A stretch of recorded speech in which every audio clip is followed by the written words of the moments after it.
Max last season was entering the final year of his current contract. Elsewhere, the Bengals trading for Joe Flacco. Browns and Bengals swapping 2026 fifth and sixth rounders for the former Super Bowl MVP.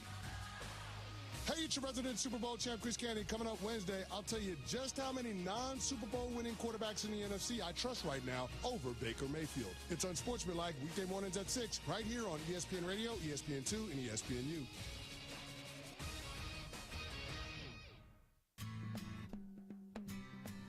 He's got the knowledge. Because once again, I have to come on there and talk about how right I am once again. In anything that it comes to sports. He's got the questions. I'm going to lose it. Are you kidding me? What are we doing here? He's got the guests. 20th head coach in Fresno State history here, Matt. Is it hard to believe sometimes still the 20th head coach here in program history? It's all moved really quickly here over the course of the last 5-6 weeks. But super excited to be here. Phil Bonatti is the voice for the Central Valley sports leader. Behind the Bench starts now. Brought to you by Helena Agri. That's right. Behind the Bench here on 1430 ESPN Fresno, the Valley's local sports leader, here on this Tuesday, October 7th. That's right, Tuesday. Good to be here. Good to be alongside you. Good to be in for the next hour and a half. Yes, that's right, hour and a half. Taking you to 4:30 before we send it out to New York City for the Yankees and the Blue Jays. Happy National Yankees Get Eliminated Day for those who celebrate and observe. Can't wait for it. That'll be coming up in about an hour and a half from now. Should be a lot of fun, the show today. Can't wait to get into it all. But big thank you to Tony D for tossing it to us in the previous hour. Tony D Show, Sportsline Bulldog Hour with Tony D from 2 to 3 p.m. on 1430, the Sportsline Bulldog Hour, with all the great guests that know everything, and I mean everything, about Fresno State athletics. You can listen to it live and on demand on the ESPN Fresno app. You can also listen to it on the 1430 ESPNFresno.com website for all of that. You also have my show goes from 3 to 6 normally, like we say. Sometimes the programming changes, 3 to 4:30 today.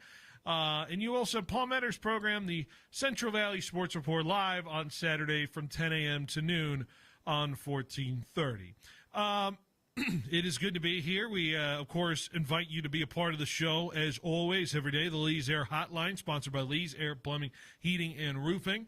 559-320-1430, the way to reach our show. Once again, 559-320-1430 to get into the conversation. Let your opinion be known. Let your voice be heard on this program here in the Central Valley Sports Leader. Lee's Air Weather Check, taking a look at what the weather is today. Could be the warmest day left of the year. We'll knock on wood for that. But 90 degrees is our temperature, is our high. Currently 89, getting up to 90 degrees.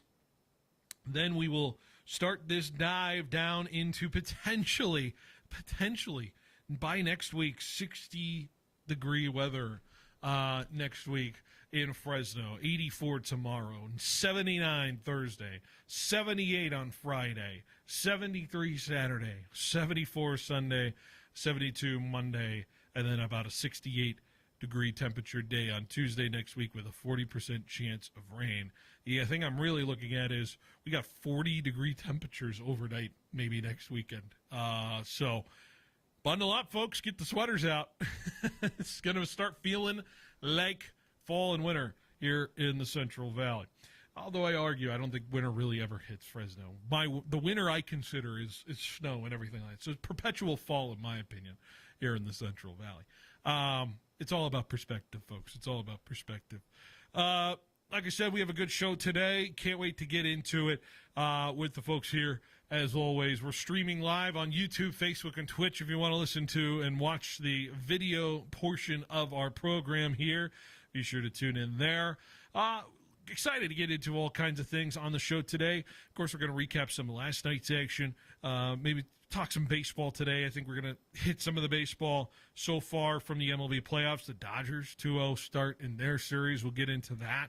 And is that series over against Philadelphia?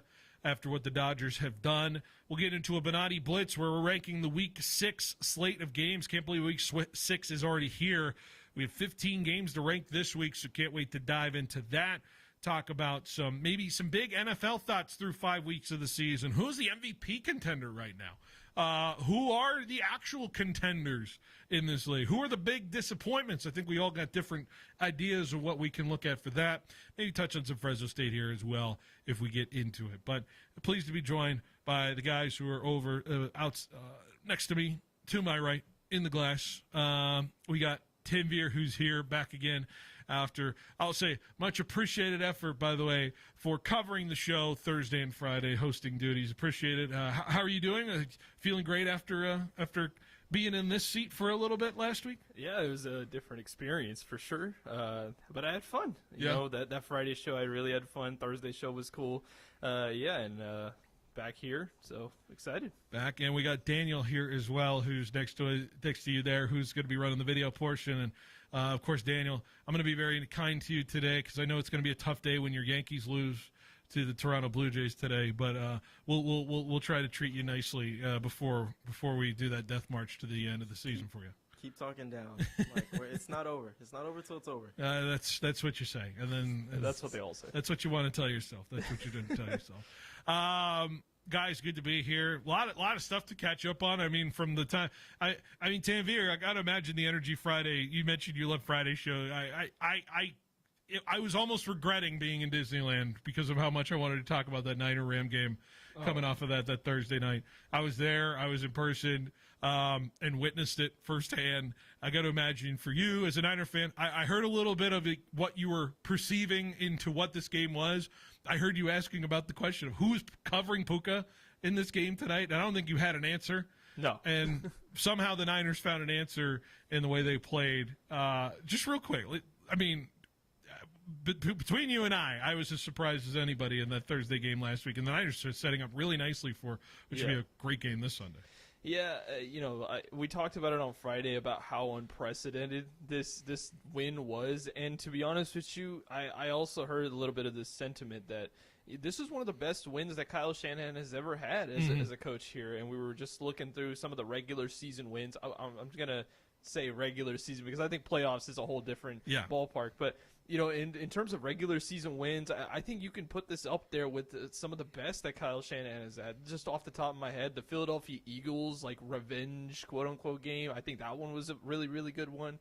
The win against the Rams back in 21, I believe, when they got into the playoffs with that overtime win, I think that was a really good one. But I honestly, this was the best one in terms of the coaching that he did. I think it was phenomenal how he was able to coach this offense with the lack of pieces. And for a fan that was not necessarily excited to go into this stretch, now we're getting guys back, and they're pulling me back in even when I didn't think I would be there. Just when I thought I was out, they pulled me back in. The Al Pacino line, I think it's Godfather 3, I think it is. Anyways, crazy game. You guys covered it well in terms of it. I got nothing more to say until maybe we just look forward to what it was. We had a lot of this in the NFL, just teams maybe pulling out these wins, these coaching jobs that I would say are finding ways to beat these good teams in this league. And this season has been so interesting because I just don't feel top heavy the same four teams that we've been kind of perceiving as the big powers in this league that we felt like we were drawn to. This is as wide open of it because I do think the coaching has been phenomenal. The examples, the Niner game, obviously you mentioned it, where Kyle was able to drag things out from that roster that shouldn't have won that game. And on the flip side, you could argue some McVay decisions weren't the greatest in terms of it. Then you go to games like I'm gonna toot my team's horn, with the Patriots game and the way they played that Bills team and kept everything forward and tried to really frustrate that Buffalo Bills team and keep the game in front of them. On top of some prolific play calls and play execution from the offense and defense. And then last night with the Jaguars, who could have just been the same old Jaguars last night with the Kansas City Chiefs, and Jacksonville didn't blink. They made the plays they did. I don't know if you heard the post-game comments about Mahomes talking about the interception and the pick six and the way Jaguars all season in that blitz zero, that cover zero blitz package they showed at the goal line, and then for the first time they give a different look, and Devin Lloyd pulls back and picks that ball off and runs it for 99 yards for a touchdown, something the Jags self-scouted themselves and found ways to win in the coaching battle. I feel like the level of coaching in the league is better this season than I've had in a little bit of time since. There's been some duds. There's still some duds. I mean, I'd argue what we saw in Tennessee and in Arizona was a nightmare and a travesty on the NFL. But to me, I feel like we are getting better coached teams, which I don't think we've had the last few years, and we are getting better coached football that we haven't had in the last few years. And maybe I'm just perceiving it after a great week of football, but after last night's game, I'm feeling like the floor is higher in terms of the caliber of football I'm watching. I would disagree from the point in terms of like the entirety of coaching has been a little bit better. I will say I think the top end coaches have been coaching out of their mind this season. I think Kyle Shanahan has been doing very well. Shane Steichen in Indianapolis, I think, has coached very well.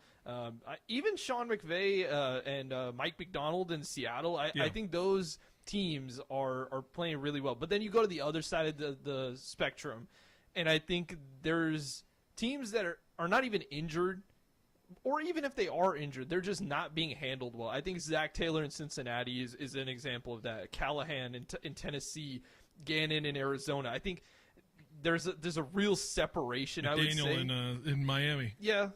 So yeah. I think the bottom end has been worse for me, but I will agree. I think the top end coaching has been better. I feel like it's caught up. Some of the coaching that is like, we're not getting the big giant, like when I think of top tier guys, there's not this gulf. There's not this gulf anymore in terms of it. Like Andy Reid's getting beat by Liam Cohen now, and it's like that's just the way the roster setup is, and maybe that's just the Chiefs are still trying to get guys back. Rashee Rice will come back in a couple of weeks, and Xavier Worthy clearly doesn't look like he's 100% from last night's game.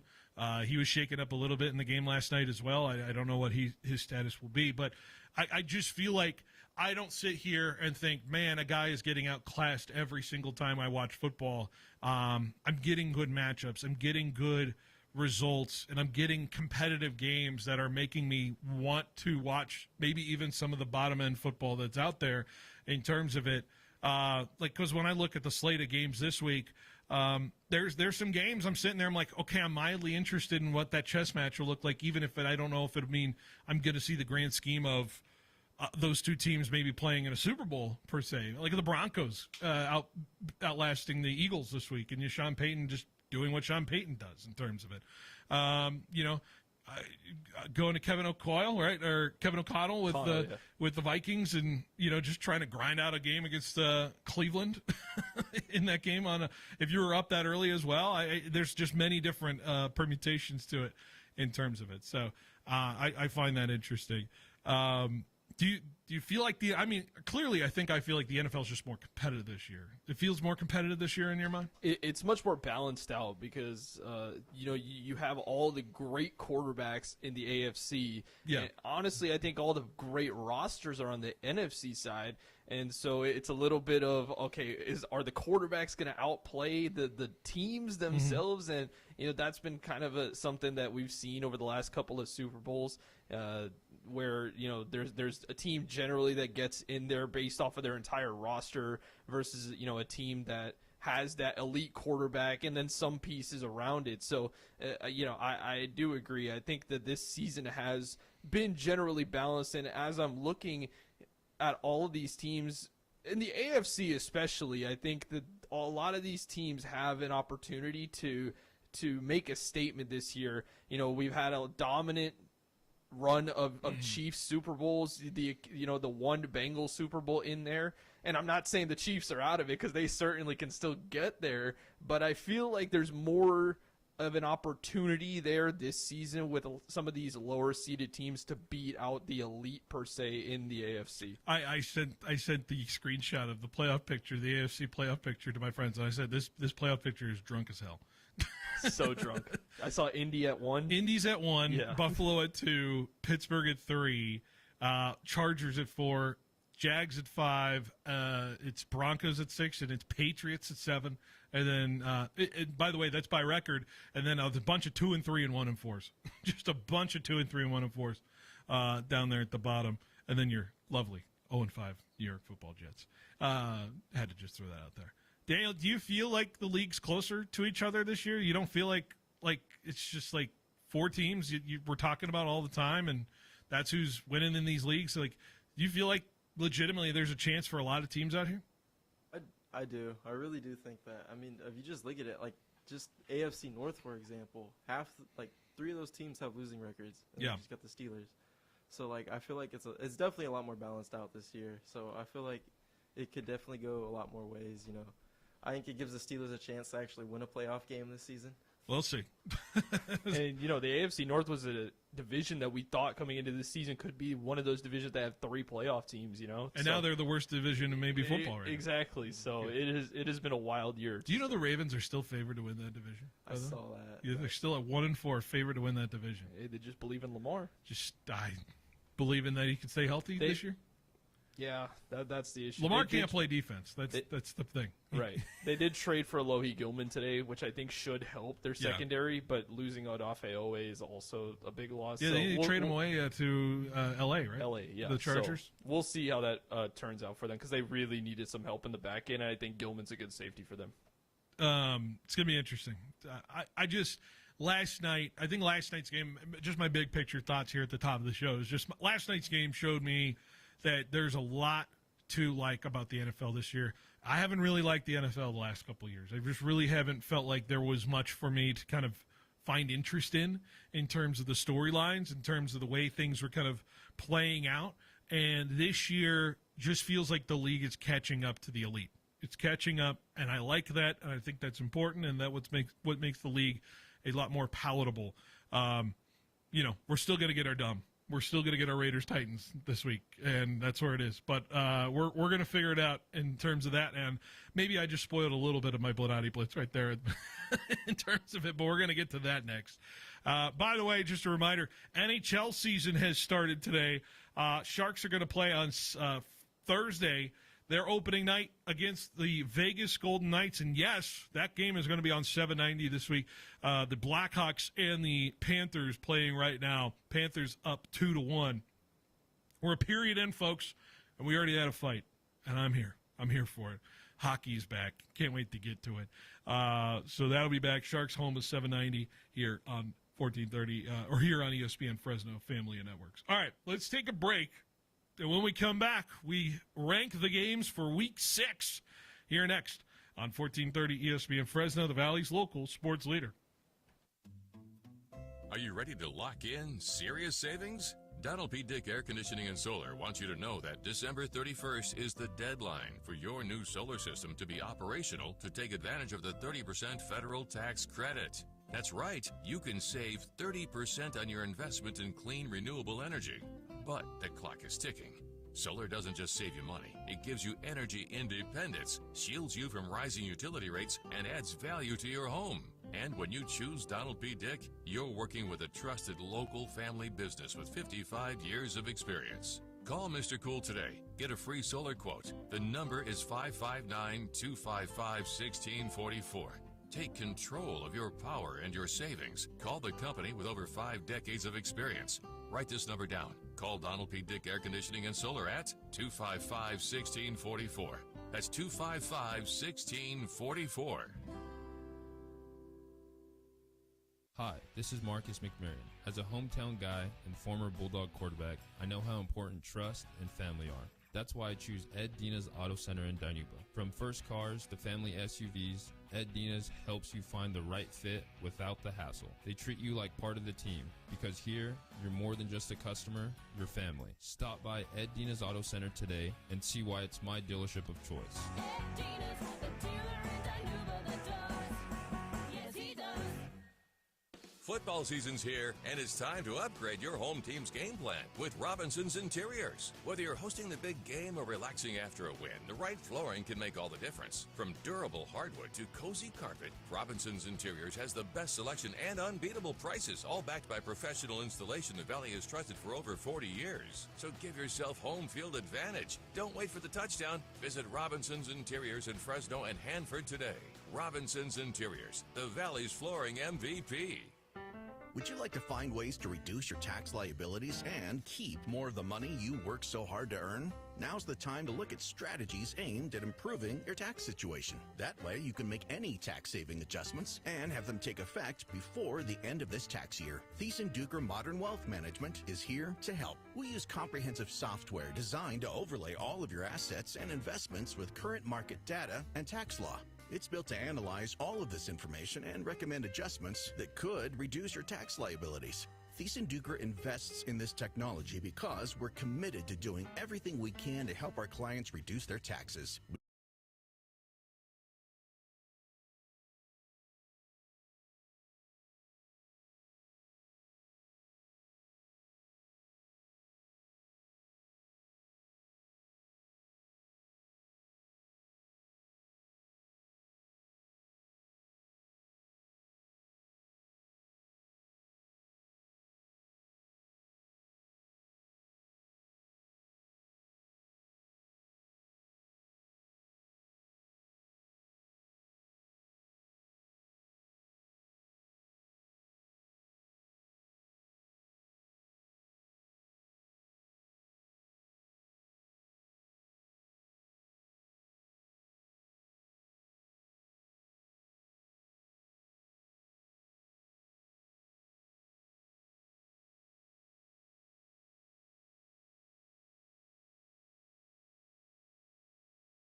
To Behind the Bench here on 1430 ESPN, Fresno, the Valley's local sports leader. Tanvir, you were sharing before the show. I wanted you to share for the people. You had maybe the worst fantasy loss, I think, in America this week. Yeah, so I will be retiring from fantasy football after this season. I've let all my friends know. They don't believe me, but I'm being completely serious. So yes, I went into the game with like 149 points scored into Sunday Night Football. And, I just wanted to extend the lead. We'll see. The other guy has Josh Allen. I need to get as many points as I can. Certainly. And Amari DiMercato is my second flex. And he has a 71-yard rush, and I'm thinking, okay, I've sealed it. I got the win. I need a win, and I got it. And then he does the most inexplicable thing known to man. I think this was worse than the A.D. Mitchell fumble. Yep. Because at least with A.D. Mitchell, like, it genuinely slipped out of his hands. But this one, he was actively trying to let go of the ball. And if I was a Cardinals fan, I would be sick. Horrible. But beyond that, I've lost Amari Hampton now for 4 weeks. And, I did some calculations last night. I have the second highest scoring team over the last 4 weeks, and I'm sitting in 10th out of 12 teams. That's just brutal. It is the most brutal season that I've had. It's just brutal Since 2023. Hey, it's not how you start, though. It's how you finish, right there, Veer. It's a long season. It's a long fantasy season. And I sigh. I'm somehow 2 games above my entire league through 5 weeks. It's people like you. It's people like you that make me mad. After starting Isaiah Pacheco this week and DeMarcus Robinson in my flex, that's what I was doing for my. Instead of picking up Kendrick Bourne, it was option A or option B. It was Kendrick Bourne or DeMarcus Robinson in my flex after Pearsall went out. I'm like, Yeah, Demarcus Robinson, revenge game against the Rams. He's going to go crazy. And, of course, it's the other guy. Mac almost hit him on that touchdown. I that know. which sucks, so but close. But you're 5-0. 5-0. We'll take it. 5-0 is great. And I'm 1-4. Puka and JSN. What can you say? I got lucky with the wide receivers. All right, let's take our time to do the Benatti Blitz now, which is Week 6 of the NFL. We got to get the primetime music rolling, don't we? Yeah, we do. Week 5, ranking the games for, ranking week 6. Week 6, yes, that's right. Getting our bearings here. And we start with the worst game of the week. I said it in the last break. The Raiders and the Titans in Las Vegas. I said there was great coaching all around this league. So far, these two teams have not been able to find that great coaching. The Raiders certainly do not want to show up and play for football this season in terms of the offense, in terms of the defense. Geno Smith, one of the worst turnover rates, most interceptions, I think, through 5 games since Zach Wilson of 2021, if you want to hear that statistic. The Titans were absolutely gifted a football game last week, like Tanvir just outlined. These two teams are going to try to lose. They're going to find a way to lose, and yet someone will win this football game on Sunday. Until it's a tie. Oh, well, that'd be the worst. This is also my worst game of the week.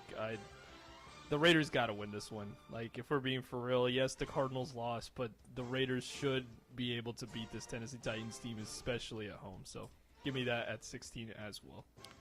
Next up, Dolphins and Chargers in Miami. The Chargers have lost their luster just a little bit. Of course, the Commanders were able to kind of really take over on the defensive end. I don't see this being close of a game. I just don't find the Dolphins appealing or interesting as a football team anymore. I'm kind of just meh on this one more than I just don't like it. But I didn't know where at least other games had juice to my to what I feel, and I have an idyllic look at what these games look like. And so Dolphins-Chargers just kind of feels like the mad game of the week for me. Yeah, it's also the mad game of the week, but I actually have it much higher. So that's fair. Yeah. I have my own personal with the other games. Regardless of the injuries, I still think this is going to be an entertaining game. That's fair. Next up, Jets and Broncos in London, 6:30 in the morning. I will not wake up for 6:30 Jets football, but some people like to watch a car crash. Trust me, I live near Friday and Shepherd. So, anyways, the Broncos, hey, they know how they want to play football this year, and that is a cardiac way of playing football. Jets, by the way, I think I read this stat. First 0-5 team with 0 takeaways through the first 5 games, something horrible like that. One of the worst teams to start this season. I feel for Aaron Glenn, man. I feel for him. I want to see more dances on the sideline, but this is not going to be fun in London. Yeah, this is just one spot higher for me. I think the Broncos should be able to go in there and get the victory. I think any time this Jets team plays against a competent offense, it's going to be a tough day for them. We saw that against the Cowboys. We're going to see it again against the Broncos. Next up, Saints and Patriots in New Orleans. I love watching my Patriots play, so I'm putting them at least here. I have no interest in what Spencer Rattler does at quarterback, nor do I think it's going to be appealing football. This shouldn't be close. This should be a blowout. This should be a Patriots roll in New Orleans. But anything but in the NFL sometimes with these teams. So I'm cautiously optimistic that this game will get boring, and I like boring. And so I'll put it here in my 4th worst game of the week. I'm completely opposite. I got this at 7th because I think Spencer Rattler has quietly played some decent football over these last couple of weeks. Finally got his first win against the Giants. He was 0-11. And so I think this will be a close game, and that'll prove for an entertaining finish. So I got that a little bit higher. Letdown game for sure, potential on the Patriots side. There's always one, though. There's always one. Next up, I'll put Steelers-Browns here in terms of the matchup between, are the Steelers going to get bullied again on their offensive line? Is Aaron Rodgers going to run for his life anytime he faces Myles Garrett and crew, Mason Graham and crew, all of those guys on the Browns defensive front? Dylan Gabriel, he showed some things out in London last week against Minnesota. Can he show some things on the road in the Steel Curtain? I wouldn't say it's going to be the most appealing football to watch, but it will be competitive in Pittsburgh. Agreed. This is lower for me, but I do agree with every sentiment you had. I am excited to see Quinshon Judkins against this Pittsburgh Steelers defense. I think that this is another test for him to see if he's going to be that elite rookie running back this season. So, yeah, a little lower, but I am still somewhat excited.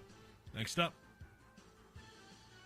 I don't know where to put this game, so I'm just putting it here just in case Lamar, I don't believe, is going to play, but I'm putting Ravens and Rams here for now. And just let's be honest, the Cooper Rush situation right now doesn't seem to be an appealing one for the Baltimore Ravens, who are staring 1-5 in the face because of a Rams team who's pissed off coming off of that Thursday night loss that they definitely felt like they gave away. This game was like one of my top games, maybe if I asked it 2 weeks ago. But because of every bit of nature of the Ravens' defense, the way things have turned, I don't see this game being an interesting one in terms of how close it was. Man, Houston looked like a world beater against this Ravens defense. What can this Rams offense do? So this is going to be lower on my list than I would like. Start all your Rams this week in fantasy, boys. This is going to be a blowout. This is a kind of middle of the pack for me as well. Lamar Jackson probably is not going to play, and I think the Rams, as you said, will need a win after the loss that they had last week. So, yeah, give me the Rams and the Ravens a little bit in the middle. Next up, go to Carolina and the Panthers taking on the Cowboys here in the middle part of this week slate. Cowboys are fun to watch, man. I don't care who you say, what you say about Dak Prescott. The man's been balling. Man's been playing some good football. The offense has certainly been playing some good football. Bryce Young does something dumb every game. Can't wait to see what he does this week. Doesn't mean it's not entertaining. I like watching Tet play some football on the wide receiver side. And obviously Rico Dowdle, revenge game, could be on the factor as well. So we'll see. Panthers-Cowboys, sneaky, weird potential shootout in this one in Carolina. Yeah, once you get past the obligatory interception that Bryce Young will throw in the first quarter, he's kind of dealing. Well, it was against the Dolphins. Yeah. But regardless, this Cowboys defense can get torched. This Panthers defense will get torched. You're going to see a lot of points in this game. So, yeah, this is going to be entertaining. Next up, Giants and Eagles on Thursday Night Football. That's one's coming up in a couple days. Jackson Dart. Man, it looked so promising. 2-0 start. Looked like it was great. And then second half in New Orleans happened. And Cam Scatterbo still looking for new gloves in terms of that as well. So we'll see what they do in a divisional matchup in the Meadowlands. Feels like a game the Giants really absolutely feel like they should have or should need. They certainly won't have it because the Eagles are going to find a way to bounce back in this one. We'll see. Sneaky kind of weird Eagle vibe going on right now of how they've been kind of lackluster in the offensive department right now. So we'll see what this game provides on a Thursday night. I have this in my top 5 at 5 based solely on the storylines going into this game. I do think the Eagles should be able to pull away, but I'm not dropping doubt on the Giants to maybe pull off an upset. Something weird is going on in Philadelphia, even though they are a very good team. And I feel like the Giants can catch them out coming off of a loss against the Saints. So, yeah, I have this at number 5. We'll see how the Philadelphia Eagles respond. Next up, Commanders, Bears on Monday Night Football. We know how it ended last year. The Hail Mary from Jaden Daniels. While I don't remember the Bears player's name, but he was celebrating at the back end of that play. I don't know if it'll come down to this. I think the Bears are vulnerable in this football game. I don't know if it's going to stay close. The Commanders, I think that's their best game they played this week when they beat the Chargers the way they did, running the football in a good clip as well. Jaden Daniels easing back in from the injury should be, I think, a relatively good game for them. Put it right here in the middle of the road, Monday Night Football, Commanders and Bears. Yeah, this is my number 4. I think that I'm excited to see how the Bears come out of this bye week. Yeah, they had a rocky start. They had a really good last 2 weeks before the bye week. You had this Commanders defense who kind of reinvented itself last week against a good Chargers offense. So this is not only a test for Caleb Williams that I'm excited to see, but also the Jaden Daniels getting back storyline is something I want to see him succeed in. So, yeah, give me this at number 4. Next up, Packers and Bengals in Green Bay. Hey, I'm in on watching the Joe Flacco experiment. We'll see what happens in terms of it. The Packers have somewhat downplayed to their opponents every time they seem like they're ready to be world beaters. So we'll see what it looks like. Two defenses that I think have, we knew what the Bengals were about. Well, the Packers may be slightly underperformed, but they are coming off the bye, I believe. Is that correct? So we'll see what fixes they have made. I'm just interested in the Joe Flacco story. Playing for Cincinnati. Never thought I'd say that in the year 2025 when I was thinking of Joe Flacco winning football games in 2009. So Packers-Bengals sits here right outside my top 5. Did you hear that the Bengals did not make calls for Russell Wilson or Jameis Winston? Shocks me because this offensive line can't afford a statue back there. So I wouldn't call for Russell Wilson.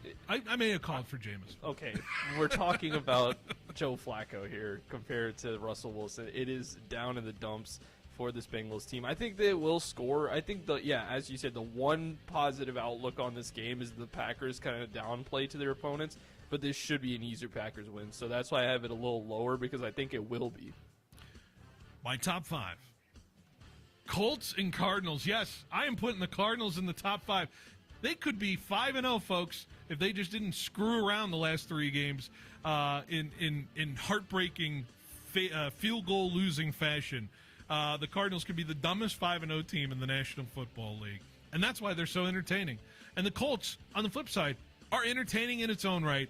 I don't know if this game stays close, but we're getting everything we want in football in terms of these 2 games. And I'll say it. It could get dumb in Indy, but I'll be watching. I'll be glued to it. The Colts are a revelation for me.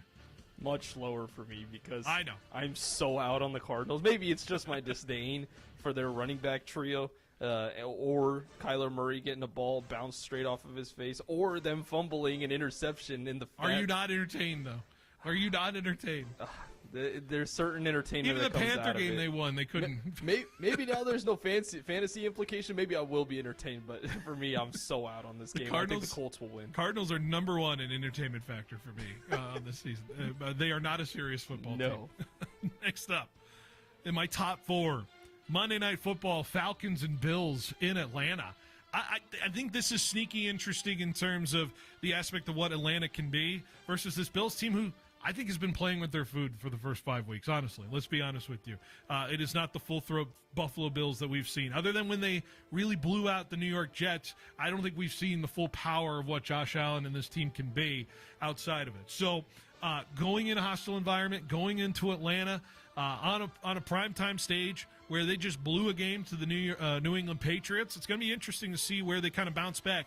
Can Atlanta run the football on Buffalo, which teams have been kind of able to do with the lack of size? Ed Oliver was questionable in that game last week. So I'm curious to see if it's a big game from Bijan, and can the Falcons dictate the pace of this Monday night game? I think this is a close and interesting one on Monday night. This is an Atlanta team that I had a little bit of a higher expectation for, but now they get a matchup against a team that's good, but also they match up pretty well against. They defend the pass really, really well. Mm-hmm. The Bills are not the best running team, and so you have positional advantages for the Atlanta Falcons. They could pull this off and get a win. It's right outside my top 5, but honestly, it could certainly be in my top 5 for sure. Next up, Jags and Seahawks here at number 3. The Jaguars, who have been so opportunistic in terms of the takeaway advantage. Another one last night in an all-time fashion, 99 yards from Devin Lloyd, who is first-team All-Pro for me at middle linebacker right now. In terms of it, the Seahawks play epic, amazing games, especially with their heartbreaking loss to Tampa Bay.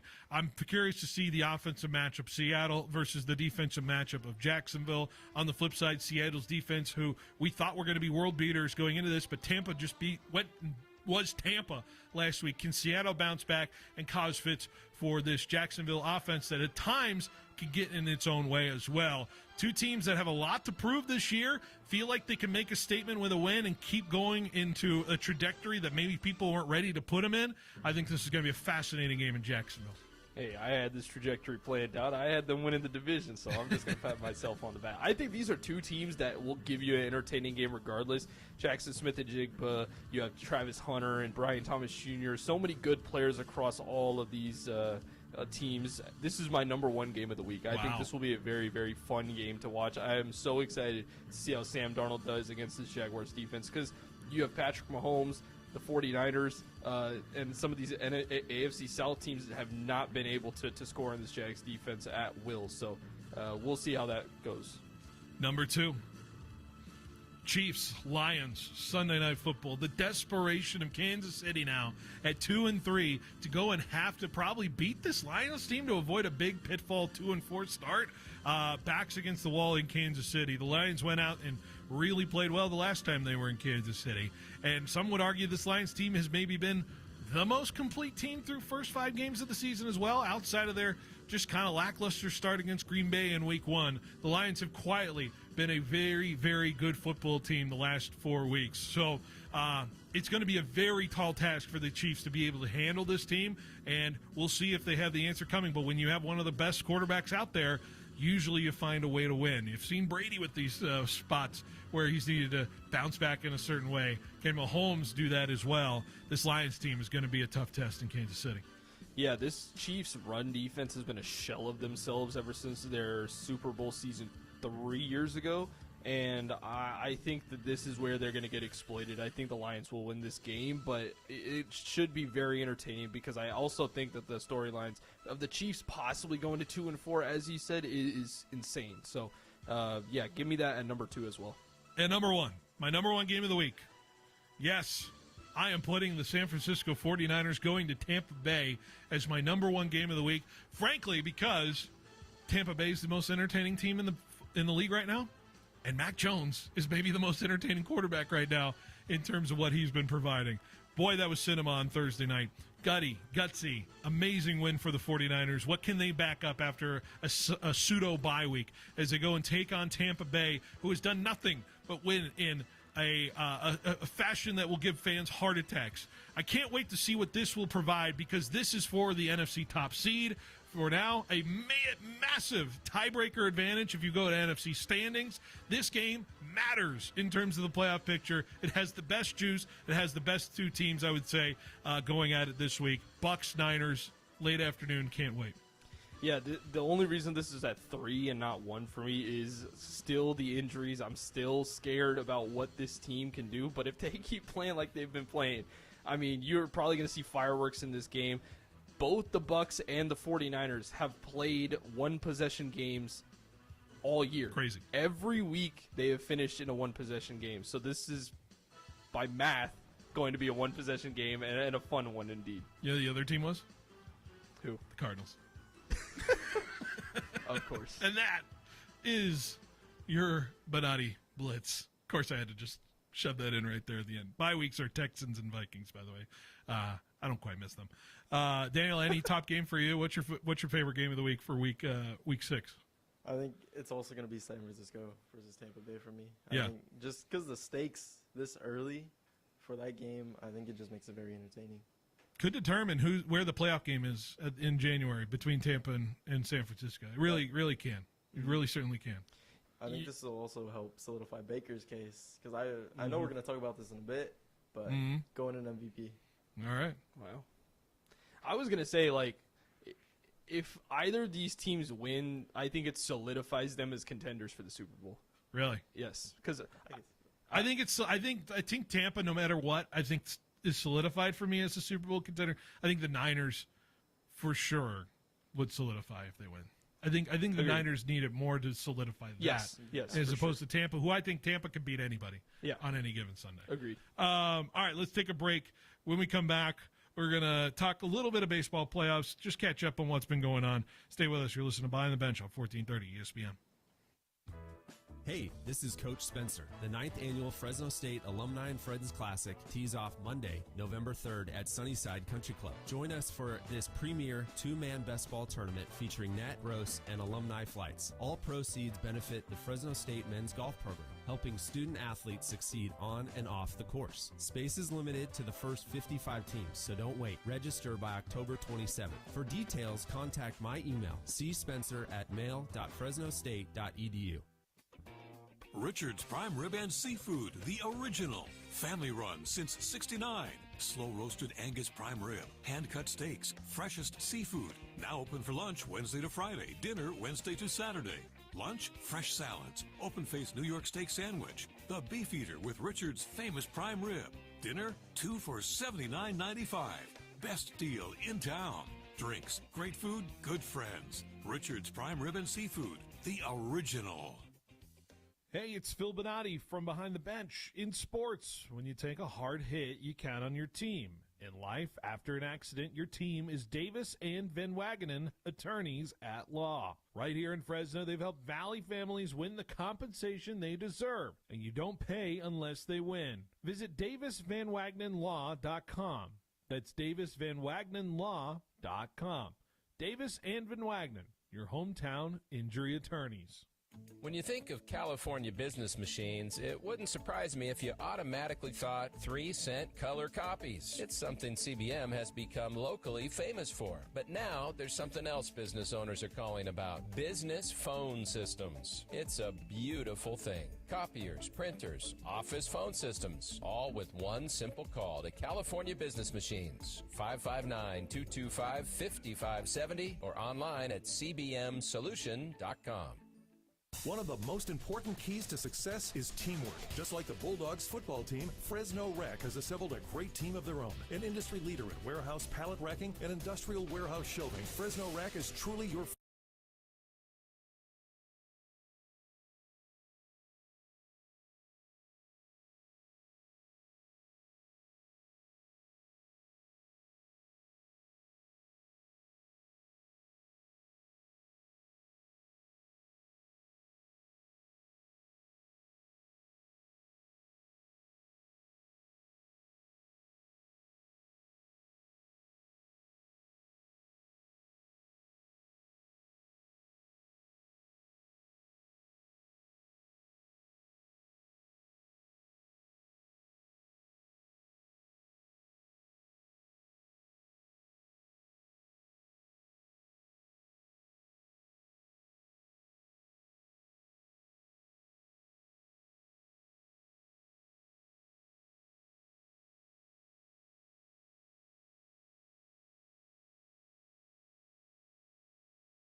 The bench here on 1430 ESPN Fresno, the Valley's local sports leader. By the way, the previous segment we had Bonatti Blitz. That was brought to you by Grocery Outlet. Grocery Outlet, of course, being part of that tailgate ready program. 3 home games left, so 3 chances to win. 2 tickets and $100 towards your tailgate for the Fresno State Bulldogs. Be sure to enter at your local Grocery Outlet today in Kerman, Sanger, downtown Fresno, southeast Fresno, and northwest Fresno as well.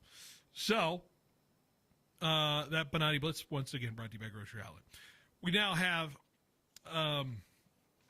some breaking news on the program here. I wanted to mention it to you. NCAA adopting a transfer portal now, a solo singular transfer portal, January 2nd through January 16th, 2-week portal for all FBS and FCS players in 2026. So they announced, I think the spring portal was going away, and now they are going to do one singular portal for the transfers to make their decision. Of course, college football players, including graduate transfers, now must wait until January 2nd to officially enter their names. This obviously probably in the middle of that college football playoff run. Obviously, a lot of the bowl games, I think, will be wrapped up by January 2nd as well. So that avoids those situations. The new 15-day transfer portal window opens one day after the college football quarterfinal concludes. I'm reading the article on ESPN right now. The Division I Administrative Committee also approved a reform around the transfer window exception granted to football players after a head coaching change. Effective immediately starting 5 days after a new head coach is hired or announced, players will have a 15-day window to enter their names into the portal. Now, if you remember the old way, especially when we knew when Entz and Skipper and all that stuff was, players were given a 30-day window to enter the portal immediately after a coaching change. So that window has now been shortened to 15 days. What do we think? 15 days, January 2nd through January 15th. January 16th, transfer portal window. Now, some could argue, yes, it was in the middle of the playoff. Why are we doing this in the middle of the playoff? But let's not kid ourselves. The guise of NCAA is that they're student athletes first, and these student athletes, quote on the students, is they have to enroll into classes, and you can't really do that in February when the national championship is played. So this is the only time where you can still hide under the guise of, yes, we need them to be students here at these schools and have these classes that they can enroll in. So January, this feels like the only option they could have gone with. Yeah, I think that the bowl season still being, in the middle of all this is the one thing that I have an issue with. But when you bring up the whole class schedule aspect of it, I think it is pretty correct. I also think that just the significance of all these players playing in the playoffs and the bowl games has dwindled over the last couple of years. You'll see a lot more opt-outs, regardless of if there is a player that is going to the draft or even somebody that is trying to transfer. So I think it will really affect those games. Maybe it'll affect some of these games that have some high upside sophomores and juniors that are trying to get to bigger teams. But yeah, this is I do like the fact that it got streamlined. I will say that. I think it needed something like that because of the wildness of what happened last season. So yeah, positives and negatives, but overall, I still think this is a net positive in terms of what we're seeing here. I think it's as good as you can do in terms of it, but I still think there's one more step after this, and of course, players and lawsuits will come if players feel like their freedom of movement to transfer is infringed upon, and I still think there should be waiting periods or a transfer limit in some form or fashion, so these guys, they just aren't transferring every which way and whatever. And obviously, I think it still could be circumvented with redshirt opportunities when guys just want to just redshirt.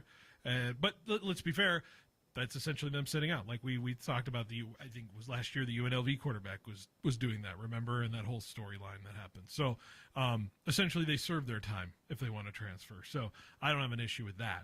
So hopefully this curbs the mass transfer we've been seeing all over and over again in the college football ranks. Of course, who knows if this gets challenged in the courts, because I'm sure it could be. So that's the big question we have moving forward. Is this sustainable? The NCAA, can it actually enforce this singular window? That's a question to be asked for later in time. So that is something we're going to have to pay attention to. Okay. Any other thoughts on this from you guys? Or we're good? All right. Let's talk about the schedule tonight just real quick, and then we're going to hit our next hour. We got about 30 minutes left.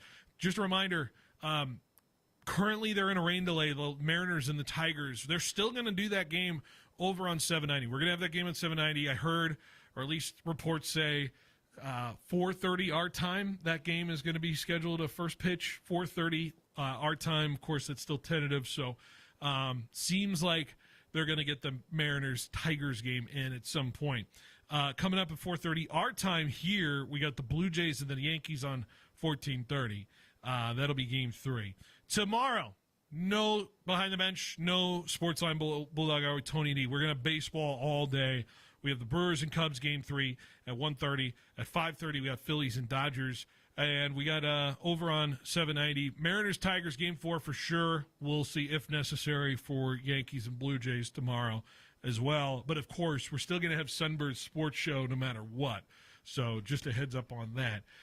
That'll be at 6 o'clock. So maybe we miss the end of the Yankees game there at the end if we have a Yankees game. Of course, we may not. I've already proclaimed it. Yeah, so. I don't know what to say. Win a real series. Ooh, here we go again. So we'll argue some baseball next. Maybe we'll do big NFL thoughts as well. So it's going to be fast and furious 30 minutes left in the show. So stick with us. Hour number 2 coming up next here on 1430 ESPN Fresno, the Valley's local sports leader. Need cash? If you've got a car, we've got the cash. Clausen Honda wants to buy your car. If it's running, we want your late model Toyota, Hyundai, Kia, Subaru, Acura, or Honda. Just call Clausen and ask for our VUP to schedule your appraisal appointment. In just 10 minutes, you'll get your cash value quote. Yes, we are eliminating the hassle of getting rid of your used old car. So if you're ready to sell, we are ready to buy. Call Clausen Honda of Fresno today. If you've got a car, we've got the cash. Get cash for your car. Clausen Honda. Life gets messy, but your space doesn't have to. We are Rise and Shine Janitorial and Commercial Cleaning Services, where we clean because your time is important. From offices to schools to medical facilities, Rise and Shine handles it all with our trained staff and high-performance standards. Big jobs or small, Rise and Shine. Let us take the stress off your plate. Contact Rise and Shine Janitorial and Commercial Cleaning Services. Call 559-649-5391 or visit RiseShine559.com. It's football season, and your headquarters for game day gear is at the Sports Station. Check out their new location next to Women's Macy's inside Fashion Fair Mall. From official NFL jerseys, hats, and accessories for the 49ers, Cowboys, Raiders, and Rams to Fresno State apparel that shows your hometown pride, the Sports Station has it all. Whether you're cheering on the pros or repping the dogs, get the licensed merchandise you need to look game ready. Gear up now at the Sports Station next to Women's Macy's inside Fashion Fair Mall. Drum roll, please. KFC is bringing back the bold, craveable classic guests and fans have been asking for. Hot and spicy wings and potato wedges. For a limited time, the ultimate fan favorite pair will make all your game days this season even more delicious. And that's not all. While it feels like competitors are continuously making their food smaller and smaller, for the same price, the Kentucky Fried Chicken Sandwich remains bigger and better. Guests can get it for just $3.99 for a limited time. You can't beat that, only at KFC. On game day, don't just settle for weak snacks. You go big, like a boss. The Butcher Boss brings you the kickoff platter, stacked high with man-sized, fully cooked meats. Tender sliced tri-tip, fall off the bone, pork spare ribs, smoked sausage, fiery jalapeno poppers, already sliced, already prepped. This Sunday, don't just watch the game, own it with a kickoff platter from the Butcher Boss. So call today to pre-order yours. The Butcher Boss, 41 south of Riverstone. Get ready for game day with Toledo's Football Party Pack. 2 dips, queso, guacamole, or bean and chorizo. Order online, pick it up fast at any of the 3 locations, and you're set. Or head to Toledo's new sports bar at Cedar and Knees, the Valley's new game day headquarters, for your favorite college and NFL matchups on the big screens. And you'll love their happy hour, Monday to Friday, 2 to 5. Saturday and Sunday, 8 to 10, with $10 apps and $7 house margaritas. Toledo's Mexican restaurant, your winning game plan. Your Fresno State Bulldogs are fighting for that Mountain West championship. There's nothing better than rooting for your Bulldogs as they battle it out on the gridiron, representing your city of Fresno. Bring the whole family and get loud cheering on your Bulldogs at Valley Children's Stadium all season long. Be sure to check out GoBulldogs.com today for information on special events and to grab your tickets for upcoming home games. Go Dogs! At FFB, we know behind every business is a person. That's why we're more than a bank. We're a partner, a farming-focused bank for hard workers, a future-forward bank for big dreamers, and a family-friendly bank for the next generation of owners. From first ideas to major milestones, we're here to help you chase your goals and score big. So what can FFB mean for your business? Find out at ffb.bank. That's ffb.bank. FFB Bank. Let's win together. You're listening to the home of the San Francisco Giants, KFIG Fresno, 1430 ESPN. I'm Nick DeLuca. Just in the NFL, the Cardinals are fining head coach Jonathan Gannon $100,000 for a sideline altercation with running back Amari DiMarcado in Sunday's loss to the Titans. DiMarcado dropped the ball at the one out of a potential touchdown. Gannon apologized to the team in DiMarcado postgame. ESPN's Jeff Saturday says it was a no-no on the sideline. Dead wrong. You don't put your hands on another man. You can be upset. You can be frustrated. You can say what you got to say to him. You don't put your hands on him. I will say, I felt that was an authentic apology. Like I felt like he meant what he said. I thought about it last night. I blew it. I made a mistake as well. I appreciate him saying that to the team, addressing the team first before he did it through the press. Saturday on Get Up. Another trade in the NFL, the Chargers and Ravens making a deal. L.A. acquiring Ravens edge rusher Odafe Owe for safety Alohi Gilman in a swap of 5th and 7th round picks. Ravens secondary dealing with injuries. They've really struggled through 5 games this year. Owe had 10 sacks last season. NHL opening night, puck drop for the Panthers, raising another banner. Florida beginning their run for a three-peat, taking on the Blackhawks tonight, tied at 2. At the end of 2, the game on ESPN TV. The ALDS continues tonight. Mariners and Tigers heading back to Detroit, tied at a game apiece. Game 3 delayed by rain. First pitch coming up in a matter of moments. Coverage continues on ESPN Radio and the ESPN app.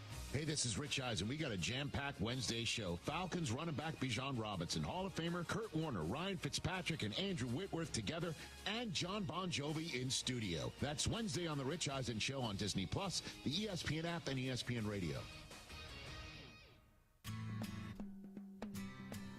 He's got the knowledge. Because once again, I have to come on there and talk about how right I am once again. In anything that it comes to sports. He's got the questions. I'm going to lose it. Are you kidding me? What are we doing here? He's got the guests. 20th head coach in Fresno State history here, Matt. Is it hard to believe sometimes still, the 20th head coach here in program history? It's all moved really quickly here over the course of the last 5-6 weeks. But super excited to be here. Phil Bonatti is the voice for the Central Valley sports leader. Behind the Bench starts now. Brought to you by Helena Agri. That's right, Behind the Bench here on 1430 ESPN Fresno, the Valley's local sports leader here. 4 o'clock, taking you up to 4:30 for Yankees and Blue Jays. Talk about that in a little bit. But I want to get to some big NFL thoughts, and we're going to do a little ring around the rosy here in terms of our esteemed producers here today, Tanvir and Daniel.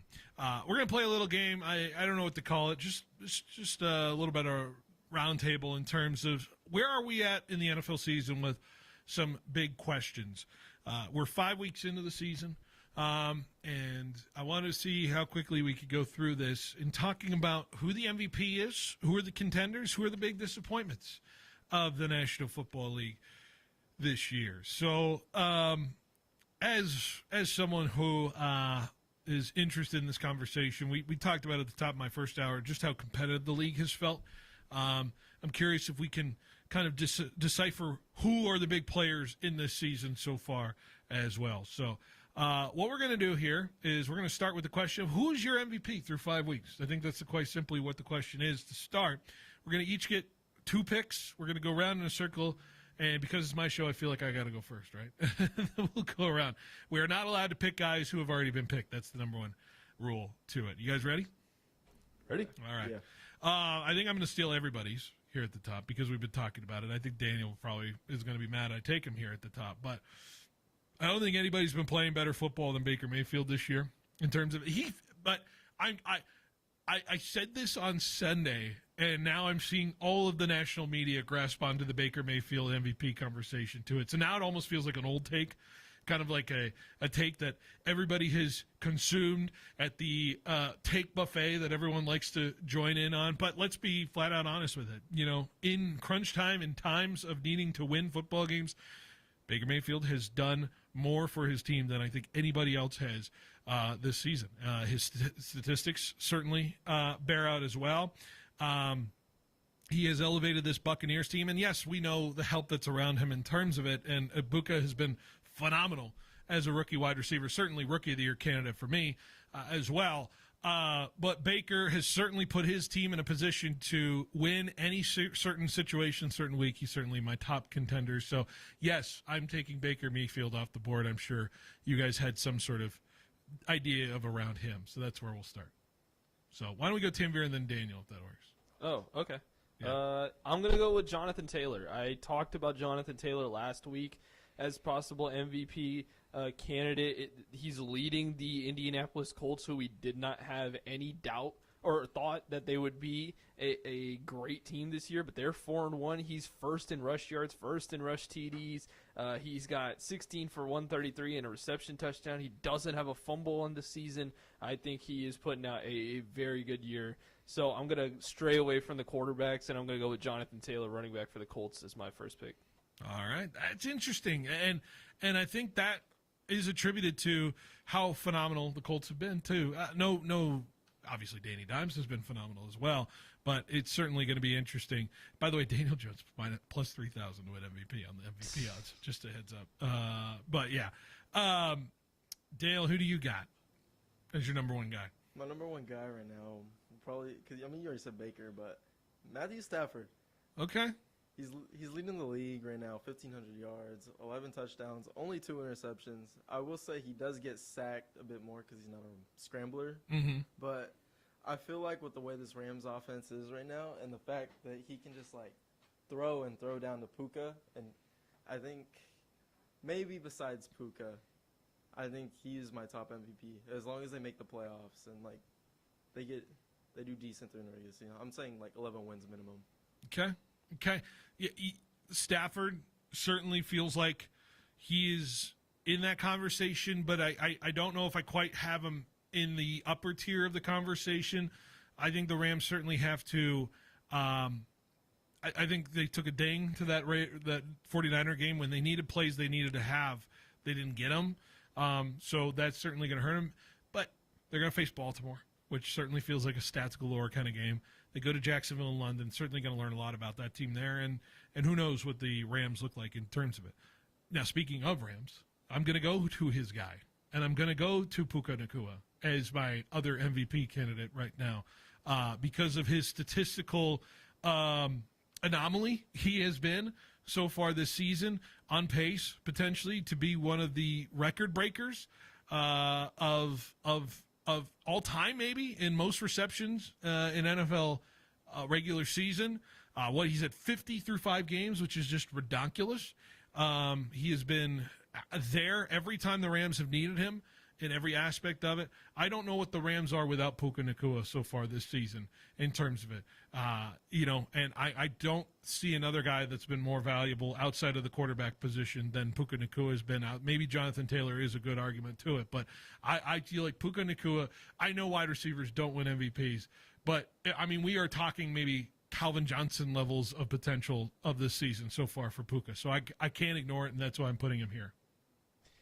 Yeah, good pick. I think he's the only other – I think there's a batch of 3 guys that are non-quarterbacks that could win MVP. I think Puka, JT, and CMC are kind of in there. Mm-hmm. But I'm shocked that this guy has not gone yet. I know he lost 2 days ago, but Josh Allen is still an elite player. Certainly. He's what is he? He's 9th in passing yards. Yeah, he doesn't have the passing yards, but he's 9 pass TDs. He's still top 7 in QBR, and he leads the league in quarterback rushing statistics. His team is still 4-1. They're probably gonna get the 1 seed in the AFC, in my opinion. If I had to bet my money on it, and so I still think Josh Allen is up there in one of the greats. I was shocked that he didn't get picked earlier. That's fair. I will say it was a little bit of a tie between the 2 guys I was choosing between, so I'm interested to see if he picks them. Daniel, who's your second guy? Go off with what Stephen A. said. Dak Prescott. Yeah. That was the second guy. Let's go. Dak Prescott, yep. I think Dak Prescott's playing the best football he has played in his career. He's improved, I should say, a lot over the past couple years. Okay. And I think with the way this Cowboys offense is going so far, I really do believe he has a genuine shot at MVP this year. I think it's a great pick. Stay healthy. That's where it is. And, I mean, we're in a scenario where Cowboys go like 10-6-1 and they're in the playoffs. Like, is that enough for a Dak conversation?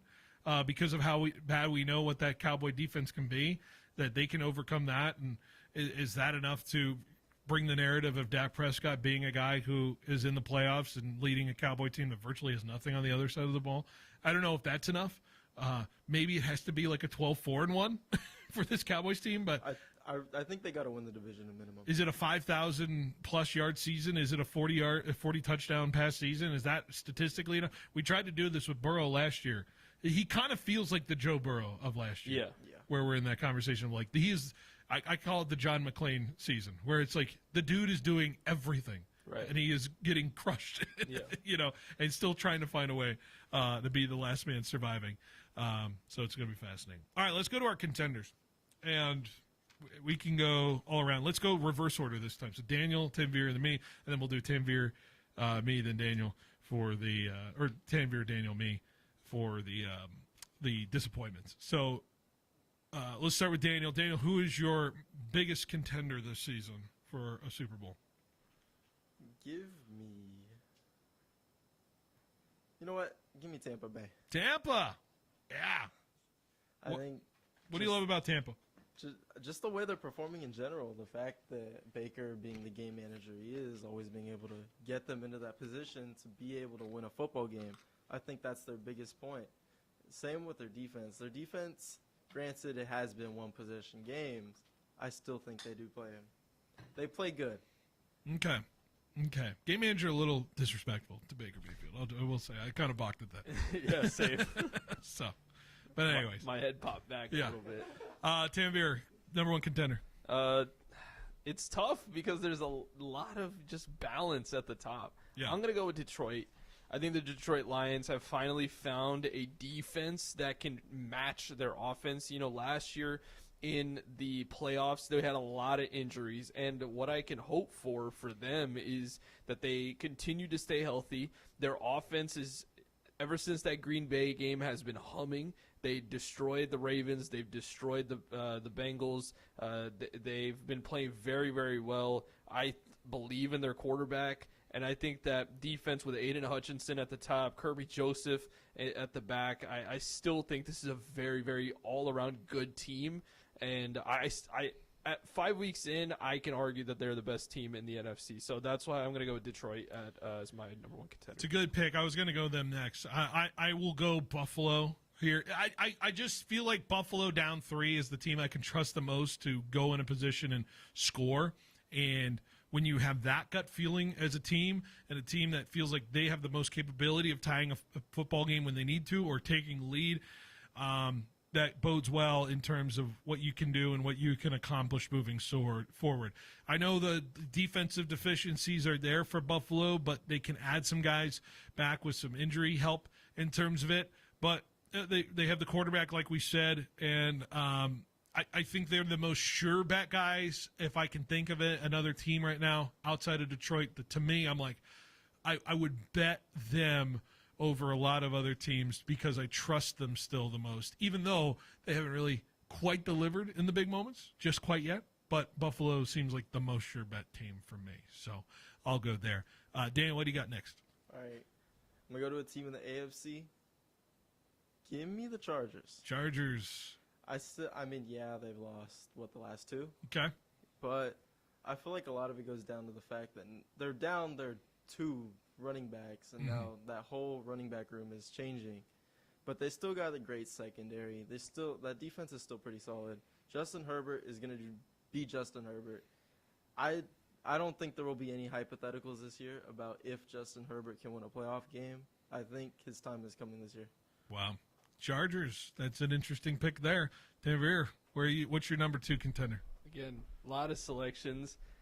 Give me my team. Give me the San Francisco 49ers, man. I think that with the injuries that have stacked up, yes, it is tough, but you have Brandon Ayuk coming back. George Kittle will be coming back. Malik Mustafa is coming back. Brock Purdy's coming back. I still think that there is an injury bug, but I believe in Kyle Shanahan, and I think by year's end, this team with the schedule that they have will be in a very advantageous position. And I honestly think they've played better with the less weapons that they've had this season. So once this team is fully healthy, I expect them to be very, very good. So give me the 49ers. I'm going to go quick here. I'm going to pick the Eagles. It took a lot for them to kind of lose that game to the Denver Broncos the way they did. But I think Denver played a really good football team. And Philadelphia, for all of the weird stuff that's around it, in my opinion, the Philadelphia Eagles still have the pedigree, still have the talent out there that I still think is valuable here as our 6th best contender. So I'll pick Philadelphia. I don't know if we could go without drafting them just because of the respect factor of 4-1 this season for them. So feels like I need to pick if Philly. I wasn't biased, I'd probably pick Green Bay. But yeah. No Green Bay, no Kansas City. No LA. No LA Rams, no Indy. Nobody tempted for Indy yet. No Washington. No Washington. All right. We only got time for one contender before we got to take a break. So let's do, or one disappointment. And Tanvir, you're going to be the number one pick. We'll go Daniel, and then we'll go me. So who's your biggest disappointment this season for you? Are we talking team or player? Team. Okay, I'm going to go with the Baltimore Ravens. That's I think fair. that this team was Super Bowl contenders going into this season. Yes, they have injuries, but they are so bad right now, even without the injuries. Lamar Jackson may fix some things, but that defense is terrible. So give me the Ravens. Daniel, what do you got? Okay, I'm going to give you only one side of the ball here, but give me the highest paid defense. It's the Steelers. The Steelers defense. The way everybody thought this defense would be a lot better. I mean, TJ Watt has not been playing like how he's been playing. I think part of it goes into the fact he's getting double teamed a lot more, but just in general, this defense has been off all season. Give me the Raiders, and with Pete Carroll, and I knew this roster wasn't as like strong as it could be, but I thought they'd be better coach at least, because this is Pete Carroll's like worst start as a team, as a coach, and any facet of it. So I think the Raiders have been the biggest disappointment. They're just not in anything right now in terms of it ever since they beat New England. So I think the Raiders deserve to be in part of this big disappointment conversation as well. So that's where I'm at. All right, good conversation, guys. We'll see where we stop at. I want to see if we can find the same answers in Week 10 or not, or maybe down the stretch. So we'll pay attention to it. We get overdue for a break, though. Let's take a break, recap the show, a little baseball talk. Stay with us. You're listening Behind the Bench on 1430 ESPN. Big Fresno Fair. Big times are back. Don't miss all new full throttle grandstand action at the fair. October 10th, the dirt flies with Arena Cross. Then on October 12th, enjoy 2 explosive monster truck shows. See these monsters of destruction up close. Presented by Table Mountain Casino Resort and Coors Light. Buy tickets at FresnoFair.com. See you at the Big Fresno Fair. Big Fresno Fair. Big times are back. Hey everybody, Paul Metters here, host of the Central Valley Sports Report. I want to give a big shout out to Clovis Stone, Masonry, and Landscape Supply, proud supporters of all high school athletics, especially our Clovis schools. For over 50 years, they've been the Valley's go-to for natural and artificial stone, brick, block, bark, hummus, you name it, they've got it, with fast delivery available. Find them on Sunnyside, just south of Herndon and Clovis, or online at clovisstone.net. Fall improvement starts here at Clovis Stone. Quick, where can you find a great selection of Tempur-Pedic, Stearns & Foster, Serta, and Mattress First bedding? Easy. The same place you'll find adjustable beds, sheets, pillows, mattress protectors, and more. Sleep Retreat, Inside Fashion Furniture. It's worth the time to walk through and imagine what your home could look like with beautiful new furniture. Or how comfortable you'll be on your new mattress. Fashion Furniture on El Paso across from River Park. There's nothing like it in all of California. Get ready for game day with Toledo's Football Party Pack. 2 dips, queso, guacamole, or bean and chorizo. Order online, pick it up fast at any of the 3 locations, and you're set. Or head to Toledo's new sports bar at Cedar and Knees, the Valley's new game day headquarters, for your favorite college and NFL matchups on the big screens. And you'll love their happy hour, Monday to Friday, 2 to 5.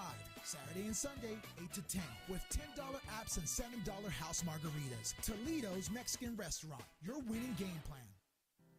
At Citizens Business Bank, we've been taking a personal approach to banking for over 40 years and are consistently recognized as one of the top performing banks in the nation. Hi, I'm Susan Woosner, Senior Vice President and Manager of Citizens Business Bank in Fresno. We believe in the importance of building long-lasting and genuine relationships with our customers. We want to provide you with the solutions you need to grow your business because your success is our success. Citizens Business Bank, member FDIC. For over 60 years, we at Tiburon Defendus Insurance, a multi-generational and family-owned company, have proudly provided high-quality risk management and insurance solutions to local businesses. We stand on a tradition of solving insurance pain points in a wide range of industries like agriculture, construction, hospitality, transportation, and many others. A partnership and personal touch is what you can expect from us at Tiburon Defendus Insurance. Visit DIBU.com and get the business insurance you need today. License number 0E02096. Are you ready to lock in serious savings? Donald P. Dick Air Conditioning and Solar wants you to know that December 31st is the deadline for your new solar system to be operational to take advantage of the 30% federal tax credit. That's right, you can save 30% on your investment in clean, renewable energy. But the clock is ticking. Solar doesn't just save you money, it gives you energy independence, shields you from rising utility rates, and adds value to your home. And when you choose Donald P. Dick, you're working with a trusted local family business with 55 years of experience. Call Mr. Cool today. Get a free solar quote. The number is 559-255-1644. Take control of your power and your savings. Call the company with over 5 decades of experience. Write this number down. Call Donald P. Dick Air Conditioning and Solar at 255-1644. That's 255-1644.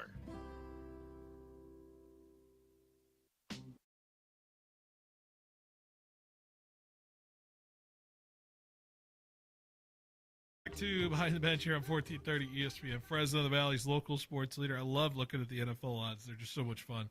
Comeback player of the year, Christian McCaffrey, leading odds getter at plus 200. Nick Chubb at plus 5,000 is funny. Stephon Diggs is in the conversation. Trevor Lawrence is in the conversation after his knee injury. Darren Waller at plus 2,500. All right. Anyways, J.J. McCarthy at plus 6,000. Even though he never played a game of down as last year. Anyways. All right. Baseball. Let's do a little daily spread brought to you by Chancey Gold Resort and Casino.